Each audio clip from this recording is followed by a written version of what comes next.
जैसा कि आप सभी को पता है, कल यानी कि शुक्रवार की शाम 7 बजे भारतीय रेलवे के इतिहास में एक बहुत ही बड़ी और दुखद घटना घटित हो गई, जहां पर एक नहीं बल्कि 3 ट्रेनों की टक्कर हुई।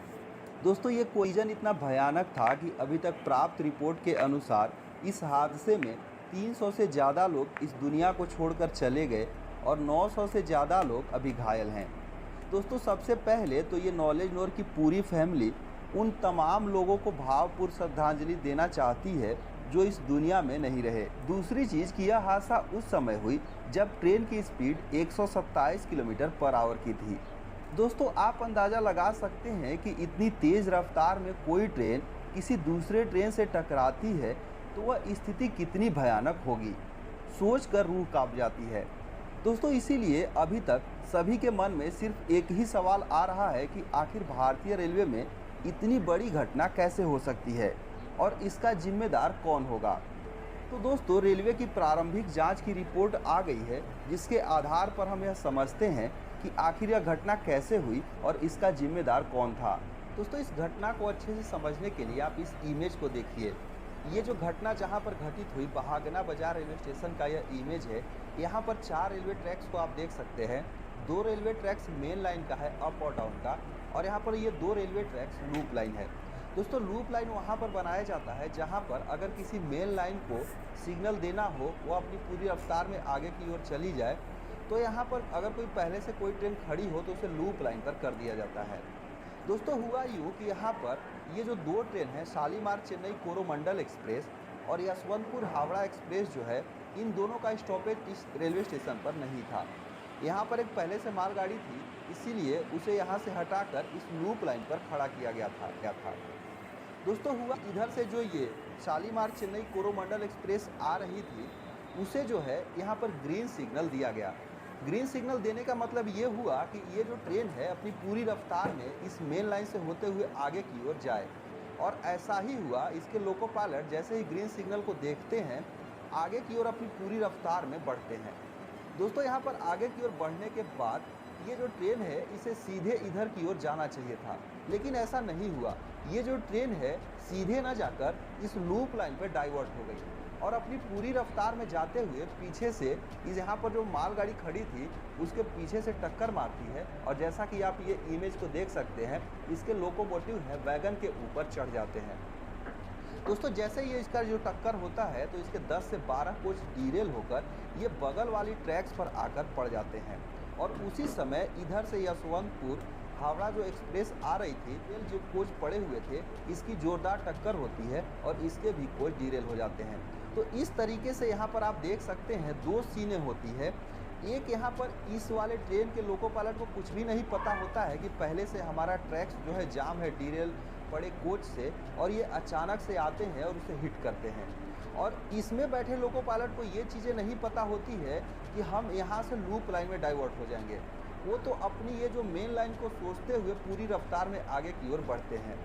तो दोस्तों, प्रारंभिक जांच में ये बताया गया कि यहाँ पर जो लोको पायलट को ग्रीन सिग्नल दिया गया, तो दोस्तों दिया तो गया, लेकिन बोला ये जा रहा है कि बाद में उसे वापस ले लिया गया। यानी कि ग्रीन सिग्नल को देकर उसे वापस ले लिया गया। वापस लेने के बाद ये चूँकि जो है ग्रीन सिग्नल को देखते हैं तो आगे बढ़ जाते हैं, लेकिन इनके पास ये चीज़ें नहीं पता चल पाती कि उस सिग्नल को वापस लिया गया है। और वापस लेने का रीज़न ये था कि यहाँ पर ये जो ट्रैक्स थे सीधे सेट ना होकर ये जो है लूप लाइन की तरफ सेट थे, इसीलिए ये ट्रेन इधर ना जाकर लूप लाइन की तरफ डाइवर्ट हो गई और यहाँ पर खड़ी मालगाड़ी को टक्कर मारती है। तो दोस्तों, यहाँ पर सिग्नलिंग का बहुत बड़ा फॉल्ट जो है सामने आ रहा है, जिसमें ये चीज़ें बताई जा रही है कि आखिर इस सिग्नल को ग्रीन क्यों दिया गया अगर ये ट्रैक्स जो है सीधे सेट नहीं थे। तो ये चीज़ें अभी जांच का विषय बना हुआ है। इसके ऊपर जो चीज़ें आएगी तो सबसे बड़ा फॉल्ट यहाँ पर यही माना जा रहा है, या फिर यहाँ पर ट्रैक्स में कोई प्रॉब्लम हो जो कि इधर जो है सेट ना होकर इस तरफ लूप लाइन की तरफ सेट हो गया। तो ये भी चीज़ें हो सकती है, पहली की मानवीय भूल, और दूसरा जो ट्रैक्स में प्रॉब्लम, ये जब चीज़ें पता चलेगी तभी एक्चुअल रीज़न यहाँ पर सामने आएगी। लेकिन प्रारंभिक जांच में यही बताया गया कि यहाँ पर सिग्नल दिया गया था और आगे चलकर ये मिसमैच हुआ, जिसके चलते ये ट्रेन इधर की ओर डाइवर्ट हो गई। दोस्तों, यहाँ पर बहुत से लोग बोल रहे हैं कि लोको पायलट की गलती है, तो इसमें लोको पायलट की कोई भी गलती नहीं है। क्योंकि यहाँ पर लोको पायलट ग्रीन सिग्नल को देखकर आगे की ओर बढ़ रहे हैं और जैसा उन्हें सिग्नल मिला अपनी पूरी रफ्तार में आगे की ओर जा रहे थे। उनको ये अंदाज़ा नहीं था कि हमारी ट्रेन ट्रैक्स इस तरफ सेट है और ट्रेन इधर चली जाएगी।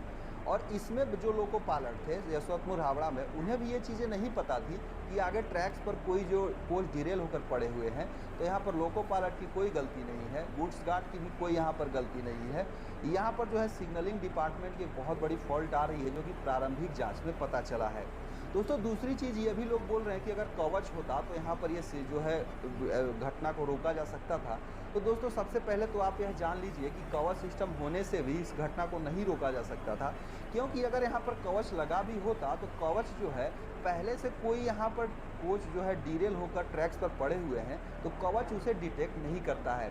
दोस्तों कवच वहाँ पर काम करेगा कि अगर एक ट्रेन पर यहाँ पर कोई ट्रेन जा रही है और इधर सामने से कोई दूसरी ट्रेन आ जाए, तब यहाँ पर कवच उसे डिटेक्ट करके ब्रेक अप्लाई करेगा, या फिर पीछे से कोई ट्रेन आ रही हो सेम ट्रैक्स पर, तब कवच उसे डिटेक्ट करेगा। क्योंकि कवच जो सिस्टम लोकोमोटिव और पीछे के साइड में लगाया गया है, जहाँ से वह सिग्नल को भेज कर ये काम करता है।